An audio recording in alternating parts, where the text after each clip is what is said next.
ஏற்கனவே நிறைய கமிட்மெண்ட்ஸ் இருக்கு. தேவையில்லாம உங்க லைஃபை நீங்க கெடுத்துக்காதீங்க.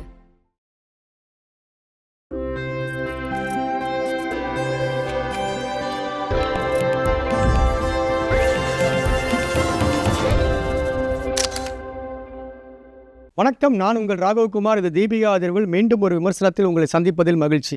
இப்போது நம்ம பார்க்க போகிற படம் வந்து லாக்டவுன். நமக்கு தெரியும், ஒரு 4-5 வருஷத்துக்கு முன்னாடி கொரோனா டயத்தில் வந்து லாக்டவுன் அப்படின்றத அனௌன்ஸ் பண்ணாங்க.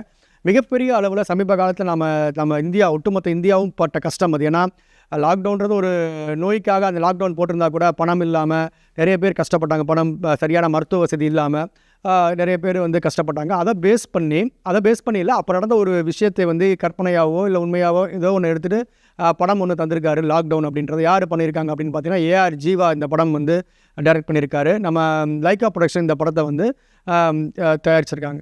சரி, இந்த படத்துடைய கதை என்ன அப்படின்றத நம்ம பார்க்கோம். அனுபமா பரமேஸ்வரன் இருக்காங்க இல்லையா, அவங்க படித்து முடிச்சுட்டு வந்து வேலை தேடிக்கிட்டு இருக்காங்க. இந்த டைம் வந்து அவங்க தேடிக்கிட்டு இருக்கிற டைம் வந்து 2020 ஜனவரின்னு வச்சுக்கோங்களேன். அந்த டைத்தில் வந்து அவங்க வேலை தேடிக்கிட்டு இருக்காங்க. ரொம்ப கஷ்டப்படுறாங்க, எங்கேயுமே வேலை கிடைக்கல. இவங்களுக்கு வந்து கரெக்டாக கம்யூனிகேஷன் ஸ்கில்லும் இல்லை. இதனால் சில இடங்களில் வந்து புறக்கணிக்கப்படுறாங்க.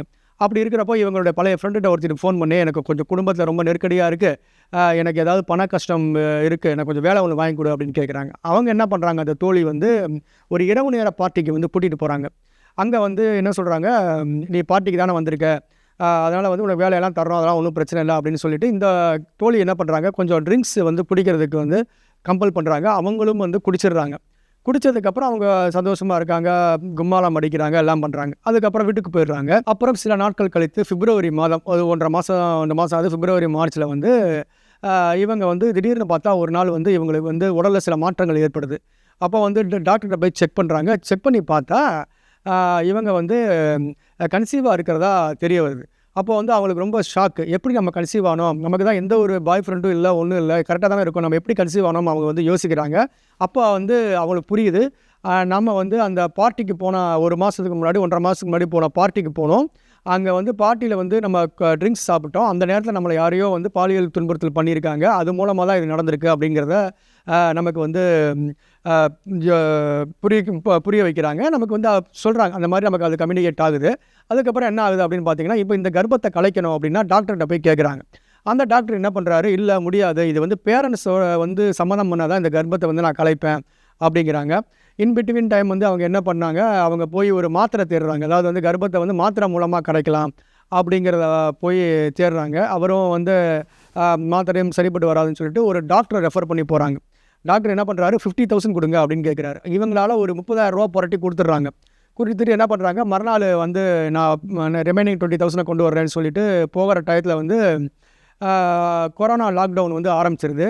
சரின்னு சொல்லிட்டு 20,000 எடுத்துகிட்டு போய் அவர்கிட்ட கொடுத்தா அவருக்கு உடம்பு முடியலன்னு சொல்லிட்டு அவரை வந்து குவாரண்டைன் பண்ணிடுறாங்க. அவர் எங்கேயோ இருக்கார், ஹாஸ்பிட்டல் போயிடுறாரு, அவர் இல்லைங்க. அப்போ என்ன பண்ணுறதுன்னு தெரியல அவங்களுக்கு. இவங்க பல டாக்டரை தேடுறாங்க. அவருடைய கர்ப்பம் வந்து 4 மாதங்களாக ஆகிடுது. 4லிருந்து 5 மாதங்களை நோக்கி நகர்ந்துக்கிட்டு இருக்கு. இப்போது அதை எப்படி வந்து சமாளித்தாங்க, இவங்க வந்து வீட்டில் வந்து இவங்க அப்பா வந்து சார்லி கஷ்டப்படுறவர். அதுக்கப்புறம் இவருக்கு ஒரு தங்கச்சி இருக்காங்க, அம்மா நிரோஷா, அப்புறம் வீட்டில் ஒரு பாட்டி இருக்காங்க, இவங்கெல்லாம் இருக்காங்க. இவங்களுக்கும் தெரியாமல் இவங்க எப்படி இதை தாண்டி போனாங்க அப்படிங்கிறது இந்த படத்துடைய கதை. அனிதா அடிக்கடி வெளியில் போயிட்டு வரா, எது கேட்டாலும் கோவப்படுறா, ஃபோனையே பார்த்துட்டு இருக்கா.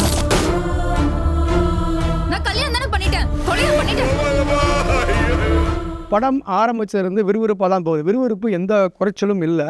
ஆனால் படம் வந்து ஒரு சரியான ட்ரீட்மெண்ட்டில் இல்லை. எப்படி சொல்லலாம் அப்படின்னு பார்த்தீங்கன்னா, விறுவிறுப்பு இருக்கிற அளவுக்கு ட்ரீட்மெண்ட் அப்படின்றது என்ன அப்படின்னு பார்த்தீங்கன்னா, ஒரு விஷயத்தை நம்ம கன்வே பண்ணும்போது அது வந்து ஒரு சமூக சார்ந்த பிரச்சனை, இது உடல் சார்ந்த பிரச்சனை மட்டும் இல்லை, ஒரு சமூகம் சார்ந்த பிரச்சனை. இதை வந்து ஒரு கூட்டு குடும்பம், சின்ன வீடு, அதில் வந்து நிறைய பேர் இருக்காங்க. அவங்க அம்மா இருக்காங்க, பாட்டி இருக்காங்க, ஒரு சிஸ்டர் இருக்காங்க.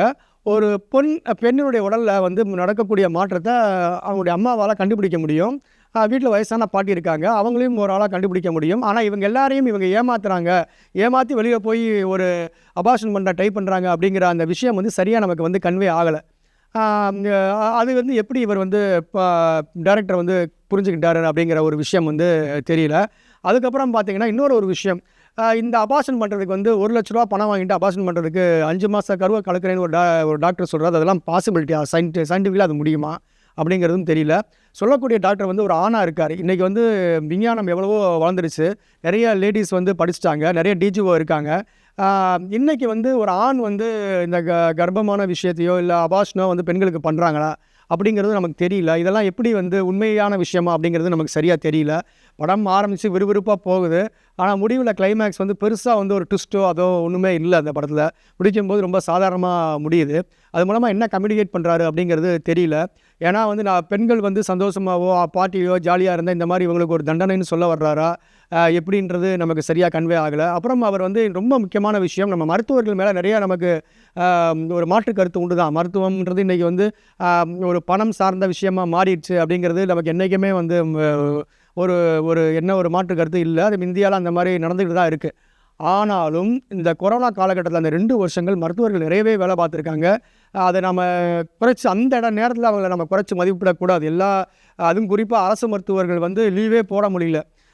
தனியாரில் இருக்கக்கூடிய மருத்துவர்கள் கூட ஆன்லைனில் பண்ணி ட்ரீட்மெண்ட் அப்படி இப்படின்னு பண்ணுவாங்க. எந்த ஒரு அரசு மருத்துவர்களையும் வந்து லீவ் எடுக்க வரல. ரொம்ப அவங்களுக்கு அந்த டயத்தில் வந்து ப்ரெஷர் அதிகமாக இருந்தது நம்ம வந்து கேள்விப்பட்டோம். சில மருத்துவர்கள் வந்து தமிழ்நாட்டில் கொரோனா பாதித்து நிறைய பேர் இறந்தும் போயிருக்காங்க. டாக்டர்ஸு அந்த டயத்தில் இறந்து போன டாக்டர்கள் நிறைய பேர் இருக்காங்க. ஆனால் டாக்டர்கள்லாம் மிக மோசமாக இந்த படத்தில் வந்து காட்டியிருக்காங்க. என்ன காரணத்துக்காக அப்படி வந்து காட்டுறாங்க அப்படின்றது அவருக்கு தெரியல. டைரக்டர் ஜீவாவுக்கு என்ன பிரச்சனை, அது மருத்துவர்கள் மேலே ஏதாவது ஒரு அபிப்பிராயம் என்ன வச்சுருக்காரு அப்படிங்கிறது நமக்கு தெரியல. பிரதீப், கேஷ் ஏதாவது இருக்கா? எதுக்கு எல்லாருக்கும் ஃபோன் பண்ணி காசு கேட்டுட்டு இருக்கேன்?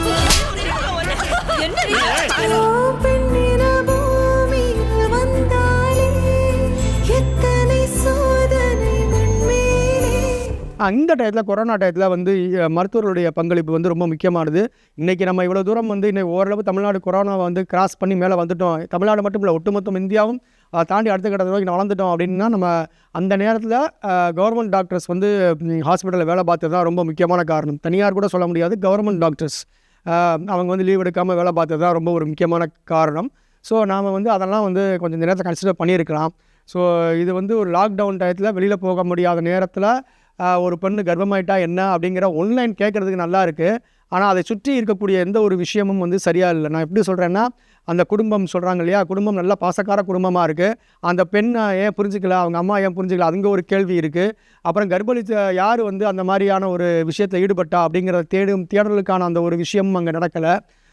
3வது ஒரு விஷயம் வந்து பெண்கள் இந்த மாதிரி சுதந்திரமாக இருந்தால் அது இப்படித்தான் அந்த பனிஷ்மெண்ட்டா அப்படிங்கிற ஒரு கேள்வியும் வந்து ஒரு ஆணாதிக்க சிந்தனை இது உள்ளுக்குள்ளே இருக்கிற மாதிரி ஒரு துணி இந்த படத்தில் இருக்குது. இதெல்லாம் இந்த படத்தில் இருக்குது. மற்றபடி படத்தினுடைய வேகம் கொஞ்சம் ஓரளவுக்கு நல்லா இருக்குது.